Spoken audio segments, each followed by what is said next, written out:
TD Jakes seen in a viral video coming out of the hospital and while seated on a wheelchair, he became emotional, thanking the people, his church, friends, family for being there for him.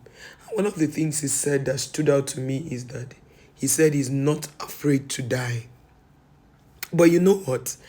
When God's generals say things like this, the only people they always consider are maybe their partners, their children, the church members, the people who look up to them. Because sometimes when men of God die, it makes a lot of people's faith to shake. I remember the founder of our church, when he died, a lot of people left church. Most people said they will never worship God again if God could allow this good man to die, all of those things. So let us read what T.D. Jakes' post was about. Serving God's people is an extraordinary privilege, and Sunday was an exception as I gave my all in delivering the message God placed on my heart. Even when I sensed the weight of my humanity and pushed through, I'm reminded that even the strongest must rely on his strength, that is God's strength. I give thanks unto the Lord that I will not have a stroke. However, the event could have been fatal if it weren't for God's intervention.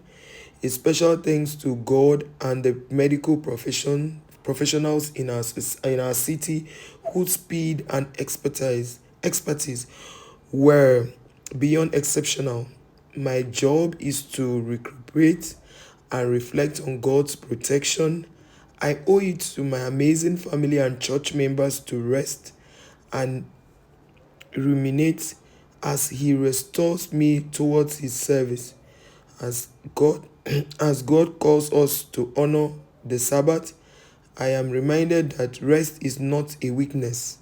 It is divine gift. What he's saying in essence is that when you walk, preach, you should rest. It doesn't mean you are weak. It means it's a divine strength. For those of us who work and not want to rest because of the bills, I hope you are taking note. Yes, there are bills to be paid, but you need to be alive to pay the bills. So he continued by saying, while I continue to be strengthened by his grace, I stand in awe of my family and the tremendous leadership team that surrounds me. Together we press forward, steadfast in the work the Lord has set before us.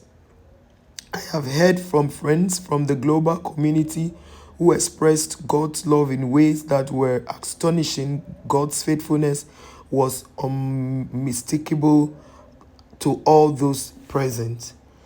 I am forever humbled by your outpouring of love and support. I will always give my best. May his presence continue to guide and sustain you and provide peace and protection to you all.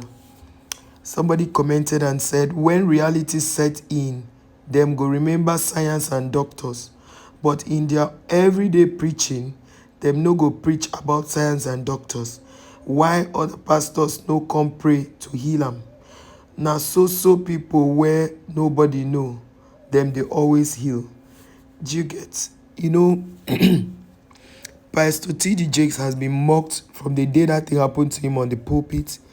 People mocked him. Daddy Freeze mocked him. There's nothing people didn't say about him. So this is one of those people mocking him on the comment section. It's really a sad one to think that because God heals us. Let me tell you why sicknesses happen. God knows that if he does not allow us to fall sick, we will not rest. If there was nothing like sickness, if there was nothing like a headache, there was nothing like a stroke, if there was nothing like any pain, most of us, including me who is talking to you, will never rest because we want to get done. We don't want to be caught up in a tight corner where we cannot pay our bills.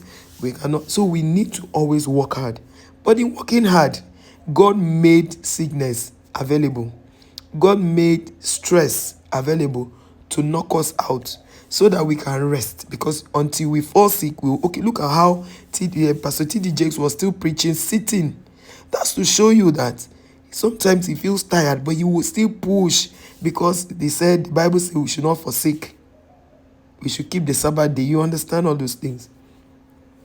Somebody now responded and said, pastors are not robots. Be guided. Don't always open your mouth wide in public to dish out nonsense. You are too matured for such. Some other person now told him he's a mumu guy. This one say, you people still just carry phone to type nonsense. It is well, oh. This other person said, this one no be una Nigerian pastors. Una Nigerian pastors and abroad pastors have different mentality. That's a lie.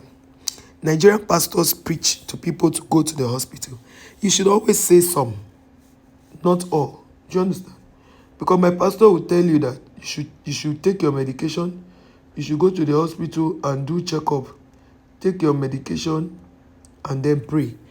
Because they know that she will tell you that God is the one that gave doctors the wisdom to take care of sick people and how to cure them. Like some doctors, you go to the hospital, you see, we cure, but God heals. That's their motto. And this person say, pray, tell me the usual motto of doctors. Isn't it, we help, God heals? Exactly what I just said before I even saw this comment. We help, God heals. Correct me if I'm wrong, please. Me, the one I've seen is, we cure, God heals. That's what the one I've seen. This person said, you just show the world through your comments the content of your heart. May God help you. Of course, you are seeing somebody who came out of death, like God brought him back to life, and you are saying this kind of thing. If he had died, you will say worse? Yes, because our people say, if a woman gives birth and you've not been talking to her, and you hear that she gave birth and you don't go to greet her, which means you can kill, because she went to the word of death and came back. This person say, now you believe you sound smart, right? This one say, why do some of you choose to sound ignorant? Christians understand the balance between seeking medical attention and relying on grace. It's people like you who struggle with this concept, and I'm sure you didn't even read his piece. Certainly not. He didn't read it. Because T.D. Jakes, of course, you guys, from the beginning I read this, he appreciated medical professionals, his church members, his family members, his friends, and every other person out there, and prayed for others. That's what he did. And this person said, it's better to be quiet so people just assume you are a fool than to prove them right. So a lot of people came for him. Nigerians defended Pastor T.D. Jakes to the fullest. You see one thing about Nigerians, if they love you, especially if you are black, they will protect you like you don't want to know. It's just one particular country that they hate the blacks, worship the white, but it's okay, we understand. This person said, why are you and your whatever criminal pastors not in haste to go meet una daddy for heaven? What's the refusal and delay? Okay, I am Ako one. You are the ones that when you are sick, I pity you. They are kind of girls, whether you're a girl or a boy. When you are sick, you call the whole pastors in this world to come and pray for you. That's the time you remember God. I don't blame some of you anyway. That's how life is. This person said, you sound bitter like you have some unsettled scores with pastors. Heal, okay? Even doctors' mantra is, we cure. Abi, we care, but God heals. Exactly what we've been saying since. You know, a lot of people have had horrible experiences with different walks of life, but that doesn't mean you will put everybody inside one.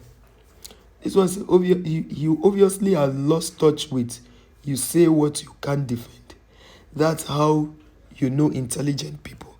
This person say, hi. Usually I overlook comments like this, but we have to tell ourselves the truth.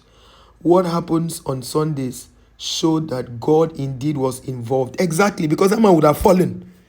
He would have fallen. It was God. Because he stood like this for a long time. His church members did not notice that T.D. Jakes was having a crisis. They did not know. God held him there. His mic did not fall off his hand. It was God. So mocking a man in this kind of situation, it means you are bitter and